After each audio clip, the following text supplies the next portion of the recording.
Motorcarnut here today. A quick tip not to neglect your engine oil filter. This one is neglected. Okay, here's a clean one, what it's supposed to look like. This is a cartridge filter. It goes in a cartridge. Usually a lot of German cars are like that. All right, the cartridge filters will look something like this. Plastic housing, metal housing, and the filter goes in like this. It goes in like here, and you screw it in. But most car filters are the cartridge one, the screw-on type like this. And this, you would look in your engine, is the more popular screw-on type. It could be this way, that way. This one goes this way. So, and that's that type.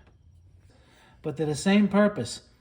They filter the engine oil, take all the impurities, all the little metal filings of normal wear and tear on the engine, and they don't, collect on the main bearings or rod bearings and cause problems. And a simple thing is just to change your oil by the manufacturer. Sometimes the manufacturer says 6,000, sometimes they say 7,000, 9,000.